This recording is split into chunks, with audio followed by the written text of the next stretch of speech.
शंकर जी के 5 मुख तत्पुरुष सदोजात वामदेव अघोर ईशान है।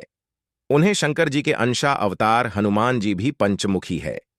मार्गशीर्ष मास की कृष्ण पक्ष की अष्टमी तिथि को पुष्प नक्षत्र में सिंह लग्न तथा मंगल के दिन पंचमुखी हनुमान जी ने अवतार धारण किया।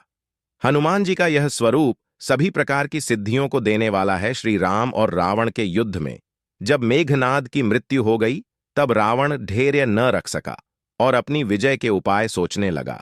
तब उसे अपने सहयोगी और पाताल के राक्षस राज अहिरावण की याद आई, जो मां भवानी का परम भक्त होने के साथ साथ तंत्र मंत्र का भी झांता था। रावण सीधे देवी मंदिर में जा पूजा में तल्लीन हो गया। उसकी आराधना से आकृष्ट होकर अहिरावण वहां पहुंचा तो रावण ने उससे कहा, तुम किसी तरह राम और लक्ष्मण को अपनी पूरी मिले लेओ और वहां उनका वध कर डालो, फिर ए वानर भालू तो अपने आप ही भाग जाएंगे। रात्रि के समय जब श्री राम की सेना शयन कर रही थी, तब हनुमान जी ने अपनी पुच्छ बढ़ाकर चारों ओर से सबको घेर लिया। अहिरावण विभीषण का भेष बनाकर अंदर प्रवेश कर गया। अहिरावण ने सोते हुए अनंत सौंदर्य के साधन श्री राम लक्ष्मण को देखा तो देखता ही रह गया। उसने अपनी माया के दम पर भगवान राम की सारी सेना को निद्रा में डाल दिया तथा राम एवं लक्ष्मण का अपहरण कर उन्हें पाताल लोक ले गया। आकाश में तीव्र प्रकाशे सारी वानर सेना जाग गई। विभीषण यह पहचान लिया कि यह कार्य अहिरावण का है और उसने हनुमान जी को श्री राम और लक्ष्मण की सहायता करने के लिए पाताल लोक जाने को कहा। हनुमान जी पाताल लोक की पूरी जानकारी प्राप्त कर पाताल लोक पहुंचे।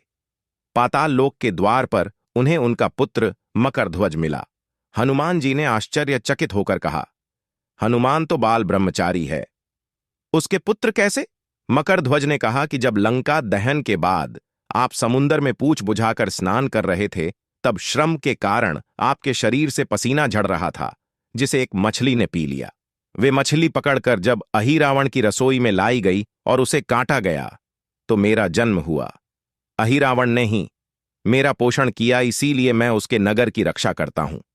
हनुमान जी का मकरध्वज से बाहु युद्ध हुआ और वे उसे बांध कर देवी मंदिर पहुंचे, जहां श्री राम और लक्ष्मण की बलि दी जानी थी।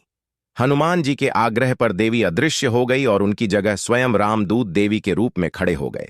उसी समय श्री राम ने लक्ष्मण से कहा, आपत्ति के समय सभी प्राणी मेरा स्मरण करते हैं, किंतु मेरी आपदाओं को दूर करने वाले तो केवल पवन कुमार ही है। आत हम उन्हीं का स्मरण करें।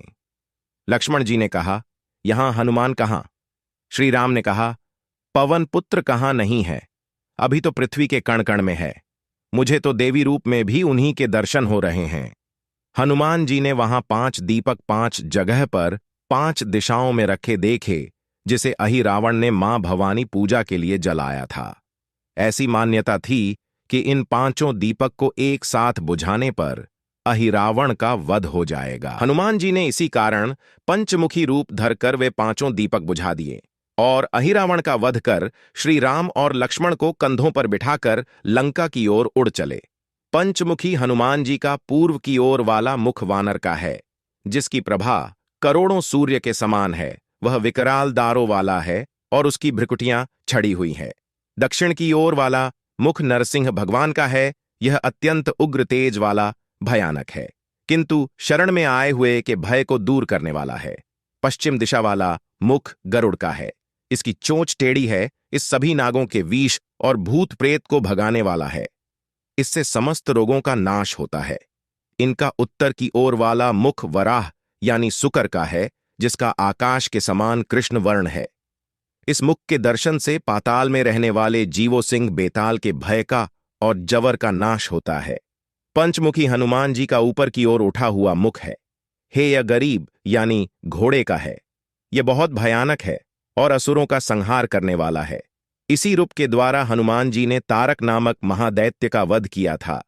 पंचमुखी हनुमान जी में भगवान के 5 अवतारों की शक्ति समाई हुई, इसीलिए वे किसी भी महान कार्य को करने समर्थ है। पंचमुखी हनुमान जी की पूजा अर्चना से वराह नरसिंह, हेय गरीब, गरुड़ और शंकर जी की उपासना का फल प्राप्त हो जाता है। जैसे गरुड़ जी वैकुंठ में भगवान विष्णु की सेवा में लगे रहते हैं, वैसे ही हनुमान जी श्री राम की सेवा में लगे रहते हैं। जैसे गरुड़ की पीठ पर भगवान विष्णु बैठते हैं, वैसे ही हनुमान जी की पीठ पर श्री राम लक्ष्मण बैठते हैं। गरुड़ जी अपनी मां के लिए स्वर्ग से अमृत लाए थे, वैसे ही हनुमान जी लक्ष्मण जी के लिए संजीवनी बूटी लेकर आए। तो कमेंट में जय बजरंग बली